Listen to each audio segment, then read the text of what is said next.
Thank you all for joining us once again. Before we jump into class, just to let you know that Monday we will get the band back together. We will be in classroom, and we're going to be talking with Terry McFadden, who is a longtime news anchor at WNDU, and actually he and I started in sports in the South Bend market about the same time. I have it on the syllabus. I have it farther along in the class, but he's going to retire at the end of the month. So I had to move it up to make sure that I caught him before he retired and moved to Florida. So Monday we will be back in the classroom and we'll hear from Terry McFadden about sports as news, especially when you're in a company town like South Bend. Anything Notre Dame does, whether it's academic or whether it's sports, it's news. And so we're going to be talking about how you cover that, both on the news side and for you all who would be working on the sports side, whether it's shooting, whether it's play-by-play, it affects you too. So that's what we're going to do on Monday. But I am thrilled to have Maria Fantanarosa with me. As you can tell, we go back a while. She's one of my favorite color analyst partners. She and I did a lot of games together for University of Cincinnati. She was longtime head coach at Miami University, won all kinds of awards, Coach of the Year, this, that, and the other. She just came off a stint as an assistant at Michigan State University. So she can tell you all kinds of Big Ten and Power Five stories as well. But what I want to talk to Coach about today is making the transition. Again, we have a number of student athletes, Coach, that I mentioned, who are looking for different ways that they can stay in the game once they're done with their college career. Some will go into coaching. Some may go into broadcasting, doing different things. But I wanted to kind of hear your story about how you got on the color analyst side and the transition from coaching to color analysts, and how you make that transition. A lot of it is similar. You have to know the game, you have to know the players and the coaches, and because you have been in women's basketball for so long, you know a lot of these people. But how you make that transition going from coaching, high pressure of coaching, to frankly the high pressure of broadcasting, because broadcasting has its own deadlines and its own pressures as well. So Coach, I will let you start talking about your background and just talking a little bit about making that transition into broadcast. And again, if anybody has any questions, probably the best way is to, if you want to like raise your hand, throw a question in on the chat down here at the bottom. That's probably the best way to do it, so I can make sure that Coach sees your questions. And again, Coach, we've got student athletes who are in this class.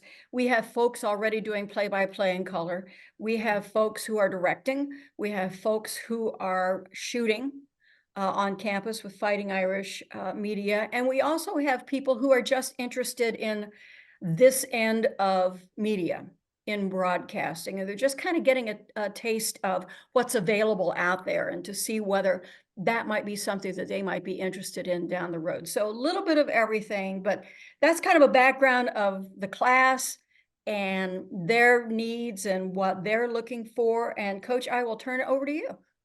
Well, great. Well, good morning, everyone, and happy Valentine's Day.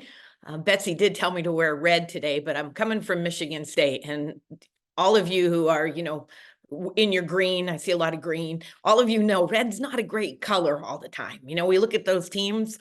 I wasn't allowed to wear navy blue or red during my Michigan State 6 years. So just so you know, I got a little Cincinnati red stuff underneath, but we won't bring that up today. But again, thank you for allowing me to visit with you today. Hopefully you could take away one thing from my experience to maybe go into your next phase of life, your professional journey, if we could call it that, that might help you make some decisions later on. Because I said to Betsy, so when I was in your seat right now, and I was that 18 to 22, 23-year-old, if you told me that I was going to be a college coach, I would have laughed at you. I would have said, there's no way.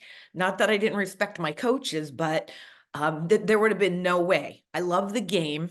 I love the competition, but I thought I was going to be corporate. I thought I was going to be corporate PR, making big bucks. And then I had the opportunity to start at Xavier University coaching, and I took it and I never looked back. 29 years later, Betsy mentioned a little bit, I've been at Michigan State most recently. Um, Everything from, I've been a recruiting coordinator at most places, which you'll see that's probably a big transition into my color. But recruiting coordinator at Xavier, South Carolina. I was a head coach at Western Carolina and Miami University. So why I'm telling you a little bit about my coaching background is because what that did was I was the person who they interviewed a lot of times before the color analyst would go on the air. So our head coach, of course, or me as the head coach did, but if it was my scout or if it was recruiting fun facts and fun things that they wanted us to present, I was the one at shooting practice. A lot of times they reached out to. So as Betsy said, we developed friendships. So when it came time for me to, I thought I retired twice. I'll give you that little fun fact. So after Miami, after being a head coach at Miami, I thought I'm going to go into the real world. So I took a job with Adidas. And that's when my color analyst career started, because Betsy had reached out to me and said, okay, I know you're doing sales, but you have all this knowledge of the game. Why don't you try sitting next to me and try the color analyst part? So that's how I fortunately lucked into it, by my relationship with Betsy. But where I'm going with this background story is I never thought I was going to get into it. I still, even when I sit in the color analyst chair, I still look at myself as I'm sitting in the living room with a friend and we're just talking about the game like I would normally. So when I got out of it back then, I got in the seat and I loved it. Now, if you would tell me now, and I look back on it, and those of you who are doing this already, the big, everybody talks about your brand, your brand, your brand. Well, your brand as a student athlete is going to help you get that first job. I mean, there's no doubt your social media presence, et cetera. I know you've had people talk to you like a million times about that, but your brand, you can allow your brand to move into who you're going to be as a color analyst.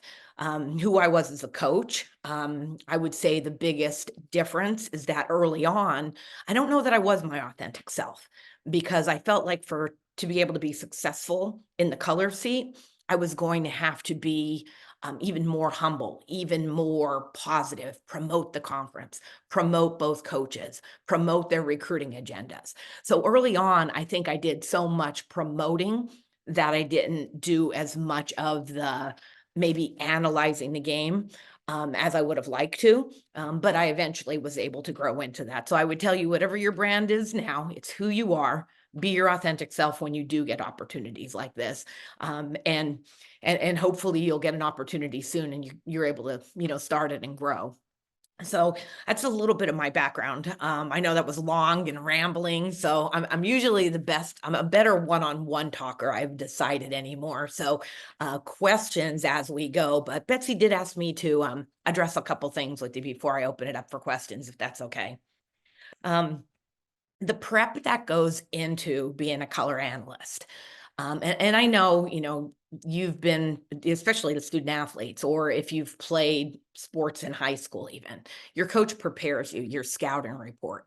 Well, what goes into that prep probably is double for a color analyst. What I did was I watched 4, sometimes 5 games of both teams that I was going to analyze. Now, I've got to tell you, I used Synergy. I didn't go and watch the TV version because I didn't want to hear what the other analysts were saying. I didn't want that to bias who I was, but I watched the games and I watched them full go. And then I went back and I watched individual players. So on Synergy, there's a tab that you could pull up that, if it's, let's go KK Brancer. Okay. Let's go with a Cincinnati girl that's on Notre Dame basketball. I would pull up all her plays and watch what she does. That gave me a little bit of who she was, but it also told me how she was playing right then.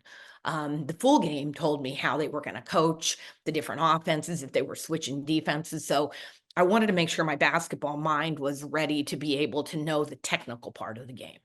But that was only the beginning because I wanted to make sure that I talked to the head coaches on both sides. I wanted to make sure that I talked to whoever that assistant coach was that had to scout. And that was always tricky, to be honest with you. I don't know how your coaches are, but I had some coaches that like, they didn't want the assistant to talk to me. They were afraid I was going to give something away and I might like leak it out. Well, as you guys know, coaches aren't watching the broadcast. So whatever I would leak out, that if they were going to trap after free throws, it was not going to be, but I had a lot of paranoid coaches, believe it or not, that didn't want me to talk to their assistant coaches. So I think I look trustworthy. I don't know. I mean, maybe I don't, but we'll go with I'm trustworthy. But then I also tried to talk to some of the players, and this was, some of the conferences, they have rules that they don't want you to talk to the players because they want them to stay in the zone. But usually if you go to the shooting practice before, when they're stretching and they're getting ready, it allows you to talk to them. Now, why did I go to the shooting practice? Those people that are on TV are watching everything that you do, from when you walk in, if you're doing your TikTok dance, who your buddies with, they watch every nonverbal. If you come in focused, if you're high-fiving, we're watching if your shot's on. Quite honestly, because if you are in a zone, I might be able to say she's going to hit this. The play's going to her because, I saw her make 10 in a row from the 3 at shooting practice. So we're watching everything, but that gave me more of a relaxed, a relaxed view, I guess I should say, of who the team and who the players were. Some of the other things that I did was I would read everything I could get my hands on. So I didn't do a lot of social media, to be honest with you, but did more of when your director of communications puts out game notes, sports information people. I read everything because I wanted to know if they were ACC freshman of the week last week, if they were up for an All-American, if they were maybe team awards, maybe records that the team was getting ready to beat. So any kind of fun facts in case I needed filler time, I was ready for that. And at the end of the day, all the prep that I did, I would make I'm a legal pad person. I like to write things down because I remember better. I know my daughters, I've got 2 college daughters, and they make fun. They're like, Mom, don't tell them any old school stories because you'll lose respect. But this is how I learn. So I would have legal pads in different colors, and I would have both teams and the positive points that the coaches wanted me to sell, and also what they wanted me to sell recruiting wise. Because if you're an up-tempo team and you're great pressing and you're scoring 85 points a game and your coach is selling that to recruits, if I bring that up in the broadcast, that coaching staff is like, yep, recruits heard that. Versus the other side, sometimes what they're telling me is, we'll call it excuses. We have 5 injuries, so and so, blah, blah, blah, this, that, and the other. So they give me excuses, but I could turn them into positives. The coach can't blame the injuries, but I can basically say they're playing with 7 people right now. Normally they're 9 deep. So I had that in my chart as well. And then the last area that I had in my chart was the conference. So most of the time, you're doing conference games. So you're promoting the conference and what they stand for, and might be the tournaments coming up. It could be never talked about the other teams that weren't playing, unless if it was, like if it was Big Ten right now, I'd have to talk about Caitlin Clark, right? I mean, we can't turn off the news. It's like Taylor Swift and Kelsey. It's Caitlin Clark, right? So so having that other column of other fun facts to talk about, that went into preparation. And I also tried to prepare for some challenges because I noticed as a color analyst, I would keep trying, I kept turning on my coach hat, and that gets dangerous because I didn't want to get ahead. So if it was the end of the game and in basketball, we advance and then you're going to do a sideline out of bounds, I was trying to give background of what they needed, but I didn't want to start to scout and start to guess, oh, they're going to do this and they're going to come off a ball screen and the role they were hedging before, will they change? So I tried to balance my knowledge of the game with not coaching. So some of that would have been one of my challenges. The referees was another challenge. I don't know if any of you are noticed the officials, but I had to make sure that I never talked about the officials. Good play, bad play. If it was a foul and they didn't call it, I was like, well, they're letting them play physical today, like it was a positive, which it is, depending on which team you are, right? So trying to make sure that the things that I knew were going to be obstacles for me, that I made sure I prepared for them. So there wouldn't be that dead time. So, well, I'm rambling on. I always talk this fast. I guess that's probably another thing that I should have told you as a challenge. I had to slow down. I had to make sure that I let my play-by-play person talk, and then I took a breath before I answered, little things like that, because, you could tell I'm like this. I want to tell you more. So, but I'll stop there, Betsy. And then if you want to lead me, or if there's any questions, because, basketball, obviously sport is something that I love. Okay. So that's obviously why I started doing color, because it's still a different way to stay in the game. So I could Right. talk forever.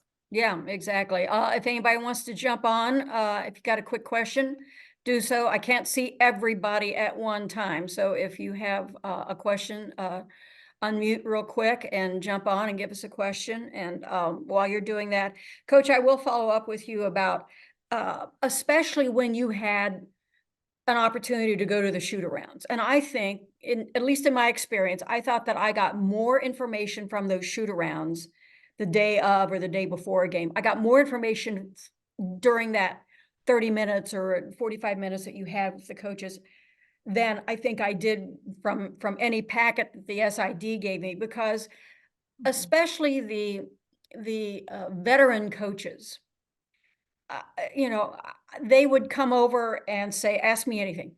What do you want to ask me? And they were very open about it. And you could ask them about, how are you going to guard so-and-so on the other team? How are you going to change? What kind of defense are you going to be playing?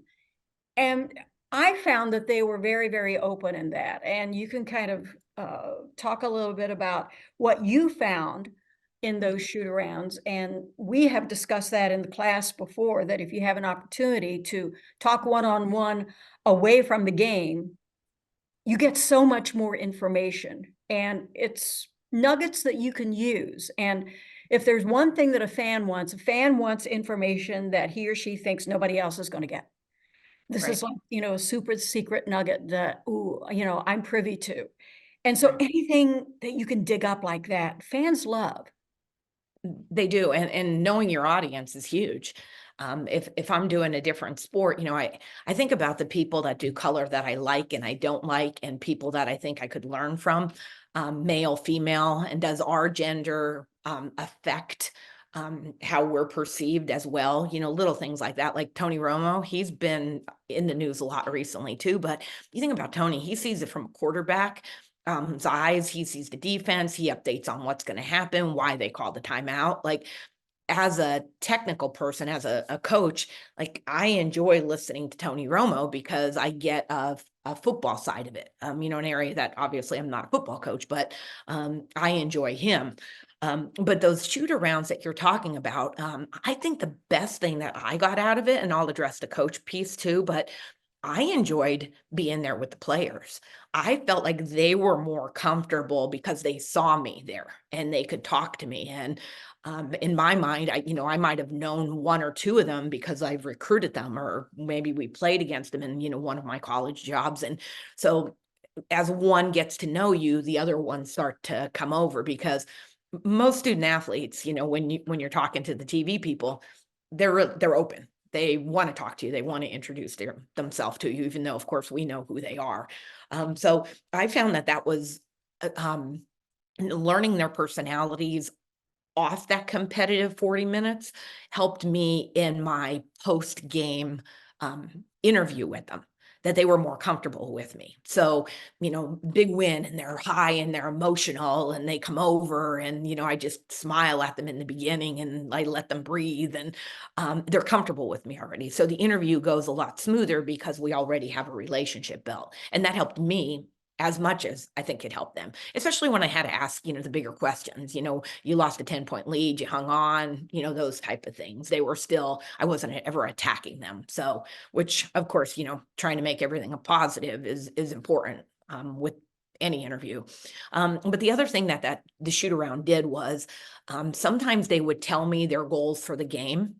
Or I would hear the repetition of them saying it to their players. But then at the end, when I talked about the goals, they didn't mention, and it might be something as easy as rebounding. So, you say to the coach afterwards, well, you're talking about rebounding throughout the whole practice, but then you don't say rebounding. And, one of the coaches said to me one time, well, it's a given. We shouldn't make it a goal because it's a given. So that kind of insight to get to know the coach's personality, with creating the goals, I thought was really important to me. But doing it back to back too, going from one staff to the other staff and watching their coaching adjustments, that was huge too. And some of it was I was able to use their terminology. So in most sports, they might, no one really reinvents the wheel, but they might call one offense. One coach might call a set Texas, one might call it horns, one might call it a 1-4. It's all the same thing, but I was able to get the terminology by listening to the coaches talk and quite honestly, nicknames. So, there were many times and that was a big area that, I would advise you, pronunciation of their names is huge. And make sure you're not calling one team by their last name, one team by their first name, because it looks like the first name team better. And but nicknames. So, nicknames is a tricky thing too. But in the shoot around, when they would call each other nicknames, I always made sure I said, can I say that on air? Is that okay? And most of the time they would say, no, that's an inside joke. But sometimes they would tell me the joke and tell me I was allowed to say it. So, but the shoot arounds, gave me things that I could tell the audience, because in women's basketball, the audience, when I did this, I don't know if it is like that now, but it was a lot of family. It was a lot of young athletes, young being, anywhere from high school down to elementary, but it was more of a younger audience. So I made sure that, when I would teach something that they would do it, I was thinking in the back of my mind, if I was in 8th grade right now, if I was coaching an 8th grader, don't talk over their head, I guess, is basically where I'm going with that story. So, Yeah, that's a good point. Any questions? Jake, I'll kind of pick on you mainly because I can actually see you on my screen, but Jake does a lot of play-by-play here on campus and in other places. So Jake, you have anything you want to ask Coach? Yeah. Coach, how do you build that relationship with your play-by-play? You talk about you worked with Betsy, but understanding that doesn't just happen overnight. So how would you go about building that relationship? Because as you know, like you talk about, it's like sitting on the couch watching the game with your friends. So are you able to build that connection? yeah, that's a great question. And it's funny because Jacob, you come out as Jacob and you're Jake. See, there's a good example. I want to make sure I call you Jake now. If that's okay, right? I think it's important to get with them face to face, and that might be an hour before the game that you just sit down and talk to them. And as you know, I mean, it's basic communication skills, right, Jake? Where are you from? Why are you doing this? What's your goals? Asking them about them. As you could guess, Betsy's, obviously very decorated in this area. So when I started to, I was intimidated by her. Betsy, this is a little, I don't want to really blow her head up too big, but I was a little intimidated by her because, I watch That's her. so funny that you Yeah. say that, because coaches scare the bejesus out of me. So I felt the same way. I was intimidated. Anytime I work with a coach, I go, oh my word, they're a coach. I'm so impressed that you're a coach. So back at you. Well, Jake, I was doing the attitude thing with her. I walked in my heels and, because I was thinking, okay, Betsy Ross isn't going to intimidate me. No, I'm only teasing.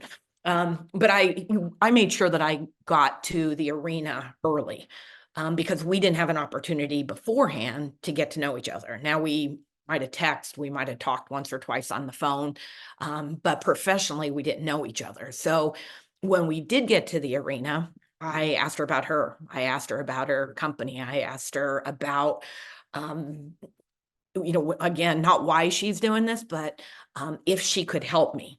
And that's an interesting thing, Jake, because I mean, I don't know how many of the people, because I think the play-by-play, you're the lead. How you go about this, we have to follow. So, some of the questions that I asked her early on was, if I'm talking too much, tap, write me a little note. So, you kind of bring me back. So it wasn't just a personal piece of the chemistry, but it was also how we're going to make this broadcast successful, because besides her and I having chemistry, we had I had that earpiece, which I still absolutely hate, because it's the producer, right? I don't want to mess this up, in a class that I'm supposed to be really educated. Jake, he was in my ear giving me stuff that he wasn't always right.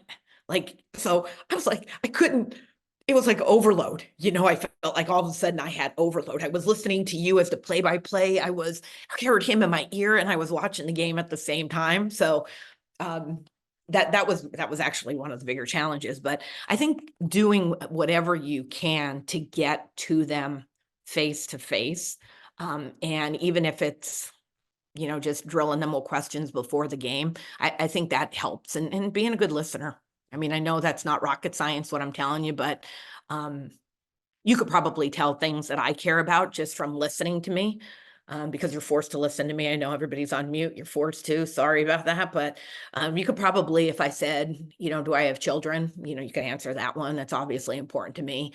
On and on. But get to know them in person, Jake. Yeah, that's good advice. I always say that. I always give this example, and you weren't my color analyst at this, but I was doing a game. I think it was South Florida and maybe Southern Miss in Tampa. And we're at the game. We're there, like you say, 2 hours ahead of time, and we're setting everything up. And Jose Fernandez, the coach of South Florida, who started the program there, he came over to us and he said, I want to thank you all for broadcasting this game. We were doing it for ESPN. He said, I want to thank you for doing this game. It means so much to our program, but it means so much for women's basketball and blah, blah, blah. And, we're just so happy to have you guys here, and thank you so much. And I always said, the day that Rick Pitino walks over to me and thanks me for doing a game, that's the day that I can retire, because I will have officially seen it all. But that is just such an example of how programs are really appreciative that they get the coverage, because it hasn't been that long ago that the only games that you saw on television, network or not, it was the UConn-Tennessee game, and you got to see that. And that was about it. And now, frankly, every program is streamed or on broadcast, or it's somewhere. But it's a different world now. And I kind of like the fact that players don't realize that there wasn't anything before this, that it was always this way. But I think it's so important to remember that it means a lot to the programs. And you talked about the recruiting. Right. I mean, they take that tape of the game and they use it for recruiting, and they use it for highlighting. They cut, bits of it for their social. I mean, it is so important for the programs to have that physical presence of a tape, of content that they can use. And it's still a big deal to have a game on television. It still is. Well, it's funny, Betsy, because that's one of the questions that I would ask the coaches. What do you need me to get across that your recruits here? So I just put it out there, and it's interesting, the different things that they did tell me. Some of it, it was a little over the top. I didn't buy it myself. So, but that's what we do as recruiters. But as the recruiting coordinator at Michigan State, I had to watch a lot of the broadcasts when we lost. So I had to go through them and listen to what, the color and the play-by-play said. And almost, some of them were lopsided that I almost had to tally for our head coach, how much they talked about the other team versus us. And, it's a lot of times it's in the games that you're an underdog, but it was so skewed. So when you think it's not important because you're unbiased, right? You're supposed to be unbiased, but even if it's a blowout, it's still, you give one team credit, but you still have to talk about the other team. So, but that, again, that was one of in my job description, that, and, some other random things, like I had to evaluate the officials. So you talk about their careers after. You mentioned, going to coaching, you mentioned go into, broadcasting, but you didn't say go into officiating in any other sports. Why didn't you throw that one out, Betsy? No one wants to do that. They get Yeah, paid a lot of money. No, that's a really good point. To go into officiating, and again, it's to continue your love of the game. I mean, you wouldn't be playing it as a student athlete if you didn't love the game. And Right. so you do want to. Well, we just had um, where did he go to school? Did he go to Winton Woods? And you probably saw the story. There was a young man here who played football here, I believe at Winton Woods, and then went to college. He played in the Super Bowl with the Titans the year that they lost, and then he officiated this year's Super Bowl. And he is the first Oh, wow. person who have played in a Super Bowl and then officiated in the Super Bowl. And Right. again, it's because that you love the game and you're trying to figure out, a way to stay with us. So that's a very good point. Even go into Right. officiating, if you want to do that. That's certainly a way that so many student athletes have continued their career in the sport. Right. Well, the connecting is so important too. You talk about who and finding a way to get in front of people who make decisions. I mean, people will if you stay on their radar, of course, but that's really important for everyone in this class to make sure if this is something that you really want to do. Make sure that you continue to connect with these people. And then when you do connect, they used to call it the elevator speech, but your first impression, like, why will I remember you?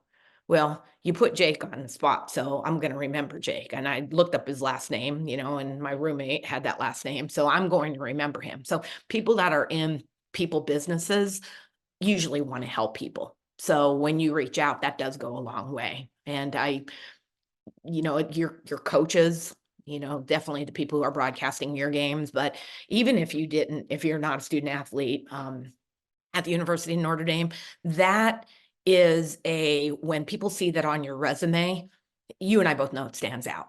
And I've worked at small Division I's, I've worked at, Power Fives, and I can tell you when I say I worked at South Carolina right now, people all right away say, well, do you know Don Staley? Yes, I do, but I did not work for her. But, and I say, went to Michigan State. And then, of course, they asked me about Caitlin Clark, but Michigan State, and they're asking me about Caitlin Clark. I could tell you what we did to trap her when she went left, but those connections, people, how do you want them to remember you? And you want them to remember you because later on, if you have to reach back out, LinkedIn's powerful as well to get it started, depending on who they are and how busy they are. Not everyone's going to connect back with you on LinkedIn, but finding a way to make connections I can't emphasize it enough how important it is. And if Muffet gets on this call, Muffet is definitely a connector. So if, when you talk to, I guess it's Coach McGraw, I'm sorry, I'm on that, first name basis, but she does. I mean, part of who she is she does want to help the next generation. So you're it, and I'm sure she would help every one of you as well as Yeah. Betsy, myself. Yeah, that's a really good point. In fact, I made sure that I linked in with everybody who was on LinkedIn in the class, even before class started, just to emphasize what you said, how important it is to follow up. And I've made sure that I tell everybody that the guests that we have, follow up with them, link in with them, follow them on social media, because that is important to make sure that you have those connections, now and in the future. So, Maria, do you have a question for us? I do. I've done a little bit of play-by-play work and color commentating work with Notre Dame, but in a very small sense. So Jake has me beat in terms of experience on that for sure, but he's been a good teacher throughout my time at Notre Dame. So I did some stuff for the radio, really enjoyed it, but I am not a student athlete. And I always struggled with sort of understanding the game from a schematics perspective. Would you have any advice for someone like me who is not a student athlete, didn't particularly play basketball, but spends a lot of time with folks who do play basketball? Are there any questions that you would recommend me ask people or spend more time with coaches, anything like that? Thank you. Absolutely, Maria. And I love the thing, your script behind you, that Maria, the sharp. I love that. I might have to get Thanks. myself one of those. Definitely what you just said. The more practices that you could attend, the more people you could be around, watching it on TV, listening. But if you have that one friend that actually knows the details of it, just so you know, because you don't have to coach the game. You don't have to teach the game. You just have to know the terminology more than anything and be able to recognize it, which you probably do already.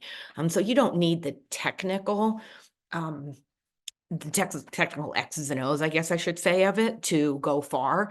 I think all the other things come into play, like who are you? What's your brand? And you could go a lot of different ways with this. I can't go any other ways. I'm a college coach. I have to talk about the strategy. I have to talk about the substitution, the end of the game. I don't have a choice. You could be your authentic self and have your brand however you want. You could be more of the fun facts, the behind the scenes. Your prep work's obviously just as important, but it doesn't necessarily have to be with the technical side. Because, if I watch, I'm going to just throw football out there. If I watch football and it gets too technical, I don't want to hear it anymore. So I'm not going to appeal to everybody in the audience. Those are people that you'll probably appeal to more. Not that you and I aren't going to overlap with our style, but know who you are and know who you want to be. This is like a quirky leadership thing too.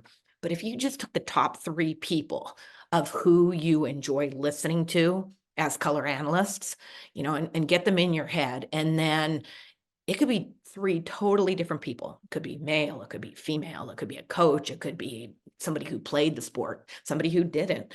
But 3 attributes that they have that you enjoy listening to. And then grab one from each to create who you are. Because I think with the networking thing in the beginning, you have to find that side door a lot of times. But your first impression, obviously, your who your brand is going to be, make it that you belong there right from the start. It's not an obstacle that you didn't play, because I would bet the majority of people haven't played at a high level. Those are the ones that just have a different experience and a different resume. But I don't think it's a negative that you don't in any way at all. The connecting, though, very important. The internships, the shadowing, the doing things for free. How can I help? Right?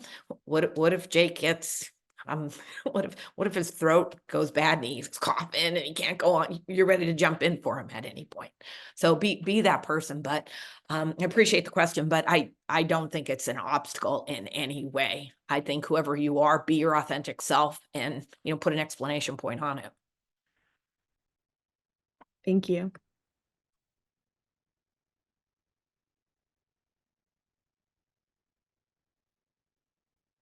It's hard to ask questions with things like this because a lot of it is almost repetition. Oh my word.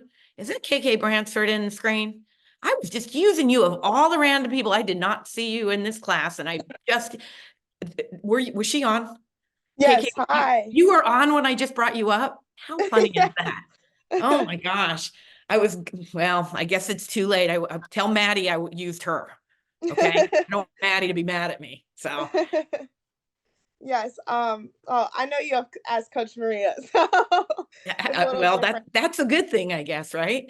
Yeah, but I just wanted to ask, like, how was it transitioning from being a coach and then to being a color analyst, like time management wise? Like, what was the big differences in you seeing like your time and how you had to plan things? Right. Honestly, it was easier. When I would scout games and when I prepare my team, there was a lot more details in that. Preparing for my position work, players, breaking down film. For this, I just had to watch the other team. I had to watch both teams. I had to learn who they were. You know, as I said, learn pronunciations, learn fun facts off the court. But it was a lot easier. And when I look back, I think it was easier. Not the time is different because I probably still put, you know, 20 to 30 hours into each game prep. So it was still a lot of time in prep, but I think it was easier in my mind because this is going to sound like a coach. I was always right. So when I coached and the play didn't go right, I had to break it down. I had to show film. I had to get it right for the next time. Here, when you're watching and you're preparing, one of the teams is always right.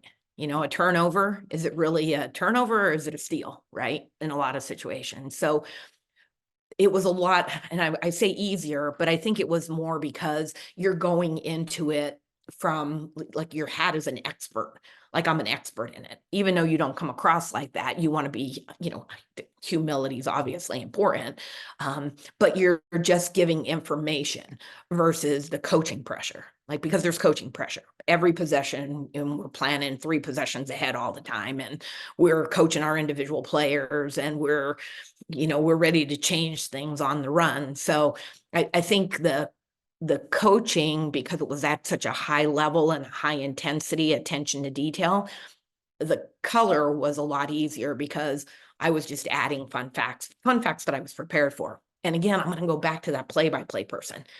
Working with a good play-by-play person that can incorporate things and kind of bring you back into the mix, it is huge for the broadcast to go well. So time-wise, different time put into it.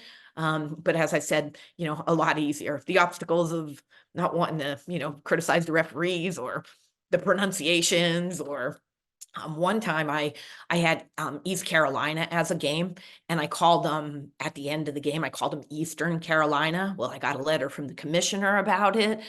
How do our color analysts not know that we're East Carolina and not Eastern?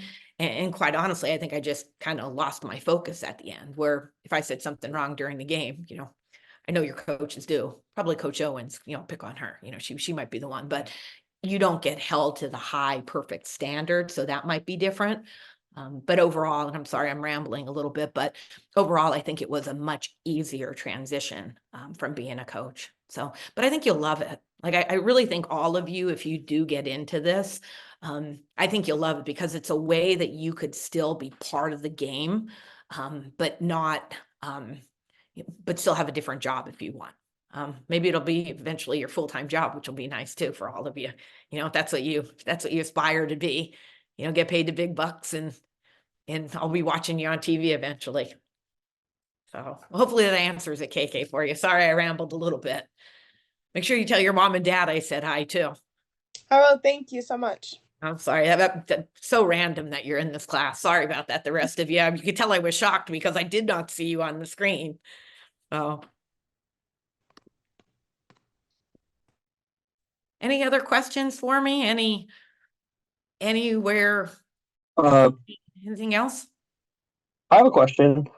I was just wondering, especially once you develop a relationship, how do you kind of find the line between, using information you've learned in that relationship, promoting stuff, and making sure you're not just kind of saying what they want you to say, or you make sure you're just not just saying positive things, even when it's obviously not a positive performance. Is there a line that you kind of need to identify there? And if so, how do you find that line, especially when, as has been the case in a lot of these broadcasts, you know the coach and have known the coach for, years and years? Right. That's a great question, JJ. And honestly, I don't like all the coaches. So you could imagine some of these coaches I recruited against, or, maybe a player transferred to them, or not that I hold grudges. I don't want to pretend I hold grudges, but you're right. And some of it is, I know that they're promoting stuff that isn't 100% true. So that line that you're talking about, I'm not sure that I had a hard time with that.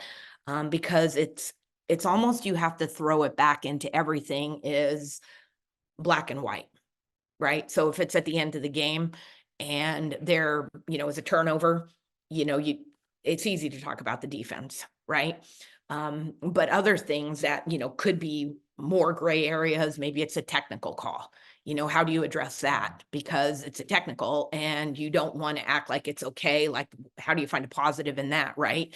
But you have to make sure that you come back to just being honest with your audience, that it's not too foofy, but bring it up more in, well, they have 25 turnovers at this point. That's 9 more than than what they've been averaging. So, it's obviously a high turnover game. Now give the defense credit for that they have, the pressure has been good and they have turned things over, or, whatever else you want to give positive to the other team for that. But at the same time, you can't not address that they have 26 turnovers and that's why they're losing, or that they're not rebounding and the other team, might have got a couple offensive rebounds and it's back-to-back possessions. And, so you can't not address things like that.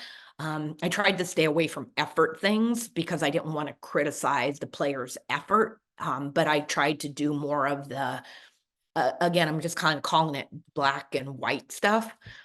Especially, now obviously, I kind of shared with you that, some of the coaches I liked better than others. That was easy professionally to, to separate that, because obviously it's my job to sell both programs.